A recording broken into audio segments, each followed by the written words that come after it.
Hey sweetie, so I have something super fun and exciting to both tell you and show you.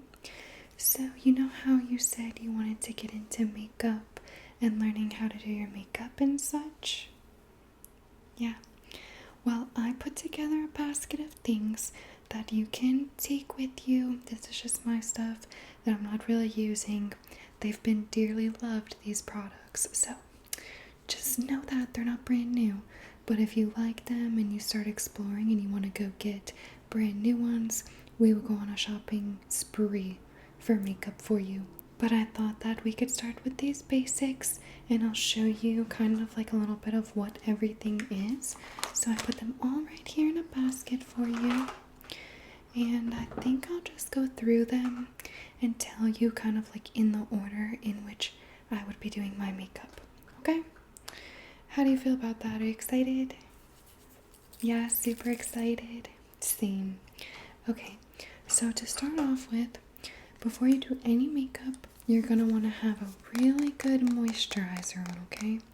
So this one here is the Pond's Dry Skin Cream Facial Moisturizer. I like this one a lot. I don't even use a primer, which is another product.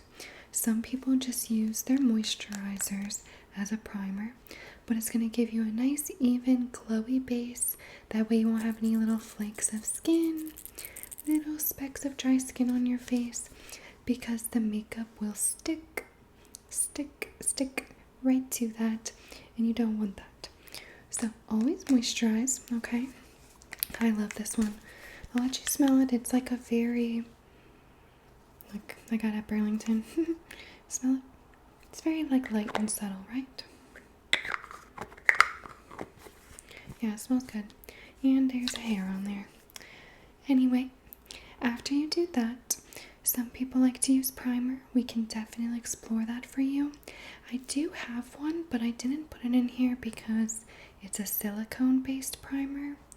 And then we can get into the differences. There's water-based and silicone-based primers. And when you use either a water-based or a silicone-based, you want to make sure that your foundation is water-based or silicone-based, depending on what you use. Otherwise, you'll be trying to put it on and it's just going to keep sticking to the brush and not going on your face. You know that like trending TikTok, get on my head, get on my head. That's how you'll feel. So we can definitely get into that, but to start with, I highly recommend the Pond's Moisturizer. Been using it since I was in college for primer. Okay, next babes, what I do, this is totally personal preference in the order in which you're going to do your makeup, but I like to then go with my foundation. The one that I'm wearing right now is this one here, the Fit Me Matte and Poreless by Maybelline. Maybe it's Maybelline. And this one I've been using for a long time as well. At least like 10 years, honestly. Gotta be. Maybe 9. But I really enjoy this one.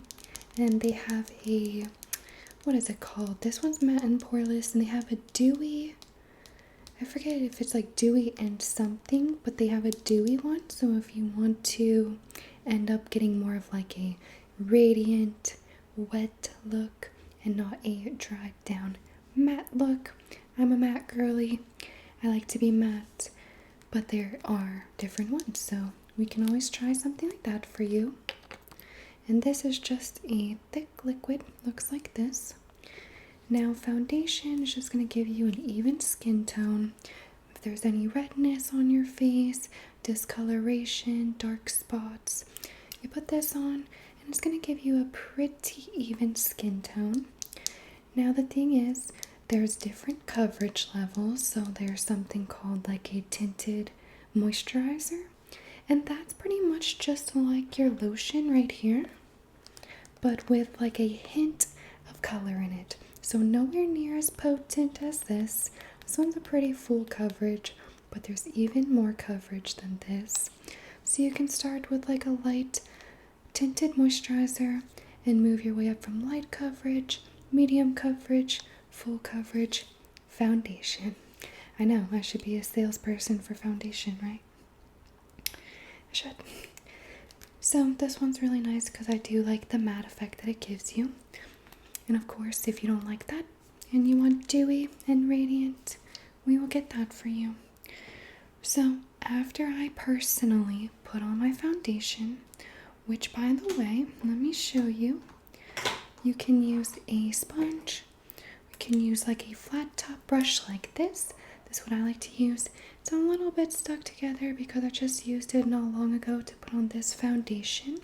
But when you do it, you're going to apply and swirl and kind of just make sure that it's all over your face, okay? Don't know why, but these It Cosmetics flat top brush always get like a sticky like residue on them after a time. This is like pretty old, this brush, but it gets this weird residue and then everything gets stuck to it. It's almost like a glue layer. Really weird. But yeah, so that's how you're going to apply the foundation, either with a brush like this, or you can use a sponge. However, just note, you know what a sponge does? Absorbs. So a lot of the product sometimes can get absorbed into the sponge and not really be spread around on your face. So you might get a little bit more product waste with a sponge. Nevertheless, you do get a smooth finish most of the time. So a flat top brush like this if you desire for your foundation. After I do my liquid foundation, I like to go in with a pressed powder. Now what this is going to do is set that liquid onto your face and just press it all in and give it more of a mattifying, full coverage effect. So this one here, this CoverGirl, what do they call it? Powder foundation for normal skin. And I'll show you what it looks like. It's very, very loved. I use it all the time. Can you tell? Most of the time when I open it, a little minuscule piece will fall off. I'll swatch it on my finger for you so you can see kind of the texture of that. See that? It's pretty full coverage too. I'd say it's like medium coverage. But when you put it on top of a liquid foundation, immediately becomes like a full coverage. So I prefer to do that just to give an extra layer because I do have that rosacea, you know, when I'm not wearing a lot of makeup, or I'm trying to say when I'm not wearing any makeup, I have a little bit of redness on my cheeks.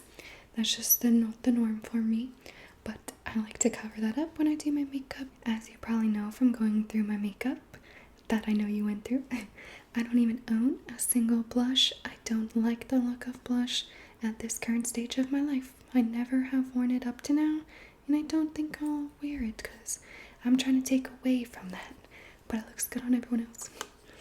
So, pressed powder, okay? Now, after you do pressed powder, sorry, I meant to show you the brush that's suitable to use with a pressed powder. This one right here is just an e.l.f. powder brush, and it is black and it has a flat top like that, and you can see little specks of the powder that I put on earlier.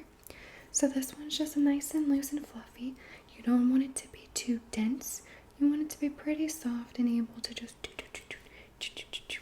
glide on your face, okay? And then the movement that you're going to use for the powder, you're going to swirl the powder, and you're just going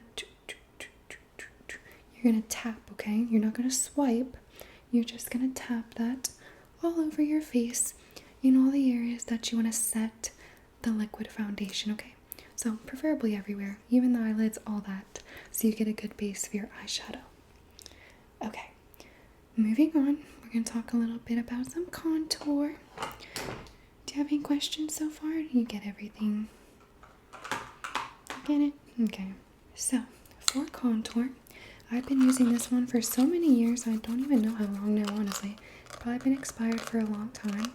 But this is the Kat Von D Shade and Light palette.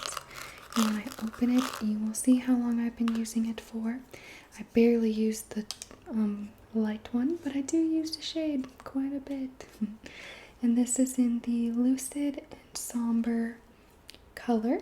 Because I did make it in like different ones. I don't even know if she still makes this one anymore, but what you'll do with this is you kind of want to create the illusion that you have shadows on your face So where I personally put the contour is going to be on my forehead in like a half circle shape, because I'm going to bring that down the temples. And then right here where my cheekbones start, I'm just going to put the contour right above where my cheekbones are to kind of give more of an illusion of a narrower face. And I'll show you. You have this option right here. If you want to use like a fluffy brush like this, I will just tap, tap, tap, tap, tap. Get a little bit of product because this one is dark. It's a bronzer and wants to add shadow. So you want to be very light-handed, okay? And I'm going to put that all over my forehead and bring it right here to my cheekbones into about the edge of my eyebrow on both sides. So bring it down and right here, kind of like a C shape, okay? And then across the forehead and a C shape on this side. And then I like to go just a little bit on the sides of my nose and kind of like enunciate the bridge of my nose a little bit more. Then, I mean, that's pretty much all you want to do with this. You don't want to go too heavy-handed unless you want to look super sun-kissed. But we're going to be a little bit light-handed on that one, okay? Now, if you want to do a little bit more dramatic of a contour, you would use an angled brush like this. So this brush is the e.l.f. Sculpting Face Brush. You will dip it in your pigment, suck in your cheeks, and you're going to make a pretty dramatic line right there where we just showed how we would put on the contour on the upper cheeks. We're going to put that line like right below them, right around that area, and then you would blend with this brush, blend upwards, circles and up, okay? So this is a little bit more like high tech if you're just starting out. You don't really need to use a sculpting brush. A fluffy brush will do the trick, but if you want to do the bridge of your nose a little bit or get into these inner corners at all, it is good to have a little sculpting brush. So you may also try that out, see what you think of that. Again, some people that do their makeup, they like to do the eyebrows, the eye shadow and liner, the whole eye look, and then their face. I used to do that for a period of time, and then I just switched back to doing the face first. So you'll just have to play around and see what you like better. I forgot, this would have been like a step way back. Before you put your powder on, if you want to conceal anything, this is going to be like a super coverage, almost like a paint, okay? So you want to be light-handed with this, and you don't need it because you're young and look very youthful and great and you get good sleep. But a lot of people like to put it under their eyes because they get like dark shadows, and this is just another full coverage product that will end up giving you a more even skin tone. And a lot of people like to use it on blemishes. If you get any acne or you have any scars, this is really good to use because it covers super good. Okay, now what I would do next is I'm going to take my loose pigment highlight powder. The one I'm usually always wearing is this Kylie Cosmetics one. This one's in the shade Wisteria. Now they have pressed pigment highlights. You don't have to do a loose pigment, but I prefer them.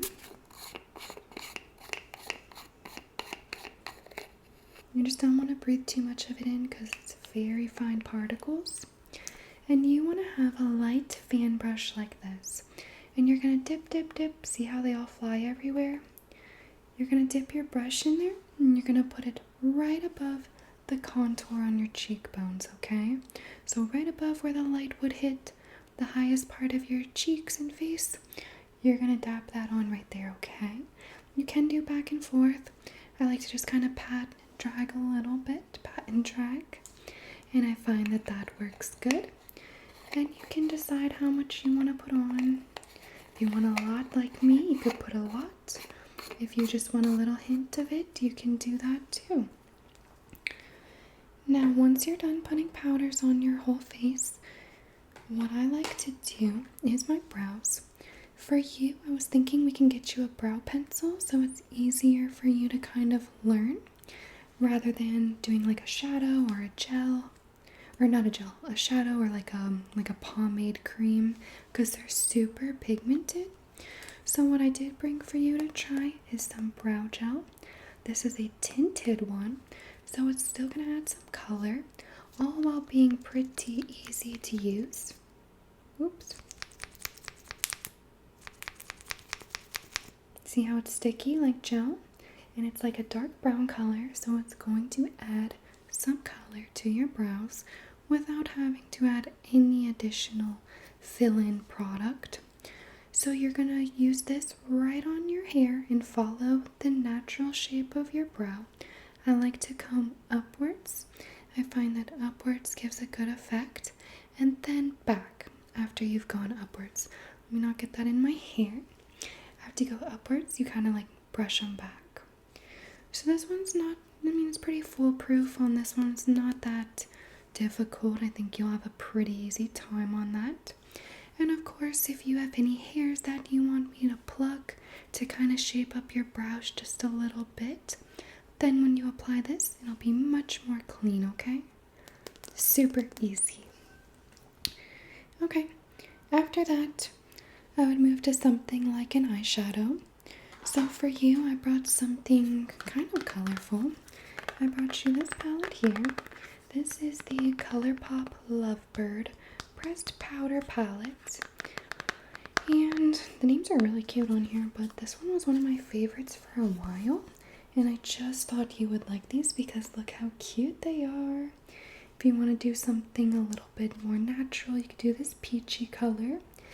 You know, this is just one of the 900 palettes I have, so if this is not the colors you're looking for, or you don't think that these are suitable for you, just come to my bathroom and dig through. Maybe you want something more purpley, more blue, or maybe you want something like the neutrals, like the browns and the nudes. So you can go check, but these also have a really cute little pressed glitters that I thought you would like. And how you're gonna apply these, babe, is you have a couple options. Whenever I'm working with a super pigmented color, like this black I'm wearing right now, I will take my finger and swirl the pigment on my finger and then tap it all over the lid. You might have to go back in a few times on the palette. Tap it all over the lid in the shape of which you want the eyeshadow to look. So I know you're just learning, but you can make like an elongated shape like I have today. You could do like a circular shape, just however fits your eye shape, however you're feeling.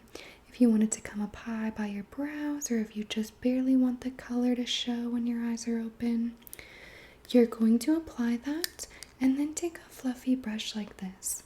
And what you're going to do with the fluffy brush is where that color ends on your eyelid that you put on, you are going to take a brush like this and do a bunch of circles around that line to blend it with your skin below the brow, okay? So you're just going to keep going over and over and over, little circles over and over until it's blended and it looks like a gradient. Does that make sense? Yeah? Okay.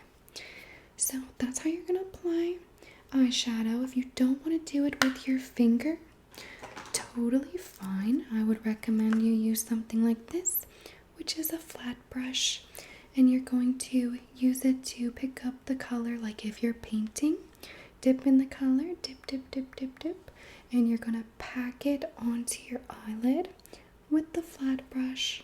And this brush also has a fluffy end, so you can blend it out, okay? Alright, so I'll give you both of those. And this palette, do you like it, or do you want me to get you a different one? Or do you want to pick a different one from my bathroom? You do like this one, babes? Okay, perfect. Now, I don't know how I really feel about you with the eyeliner yet. Not because I think you shouldn't be able to wear it, but it can be a little bit tricky.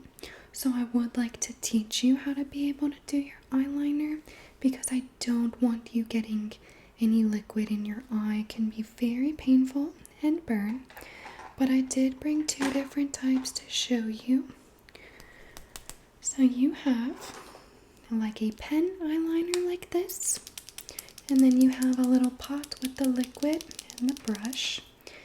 There's a couple different types of brushes they can look like, but this one is just like a little fine point like that. See how it's like a triangle almost? So this is a felt tip, kind of like a felt tip marker. It's a felt pointed brush. So this one I prefer personally. I think it glides really good and makes it very easy to apply. But some people prefer a brush like this because they're able to rest their finger on their face and kind of apply it pretty easily. I just like to have the pot, or whatever you want to call this. But you can get a bunch of different colors. This one's black, this one's navy blue. I brought them both, but I don't want you to try them until I kind of teach you how, okay? I don't want you to come to me and have a big black eyeball. If you're not doing eyeliner, even if you are, the next step is going to be to put on some mascara. This one I really have been wearing for over 10 years. I was 15 buying this at Kmart, and this one is the L'Oreal Telescopic Carbon Black, not the waterproof one.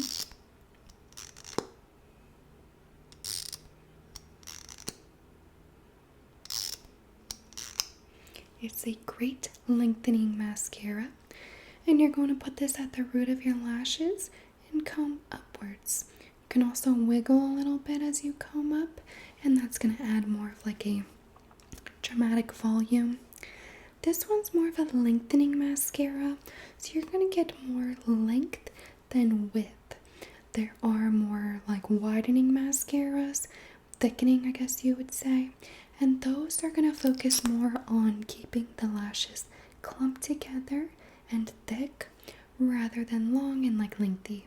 Okay, so different types of brushes and different formulas are going to change the way the mascara looks. And the length of your eyelashes as well plays a part. So that's how you're going to do this. And then, of course, to top it off, you need like a perfect universal gloss that you can wear alone or with another lipstick, another lippy. So I brought you this one. This is the Voyager gloss, the one that I make. And this one is, oh my gosh, a scrumptious cherry scent. Smell that. You like it? It smells so good. Oh, I love cherry. And it's very holographic and sparkly, so you will see lots of sparkles on your lips. And this will be perfect for if you want to wear it alone or with a different lip color. Just a nice little versatile everyday gloss for you. Alright, I think that pretty much covers it. If you are interested in getting into like the fake lashes and doing more dramatic brows, definitely let me know because we can have a day where I teach you all of that too, and I'd be happy to do so. But for now, do you have any questions about the basics, or is there anything else that I can get for you to kind of explore in this stuff? No? You're great. Alright. You are so very welcome. Well, you go ahead and take this stuff to your bathroom. I got a little bit of work that I need to do, and then we will figure out something else to do or play in makeup, okay? Okay, babes. I'll see you in a bit.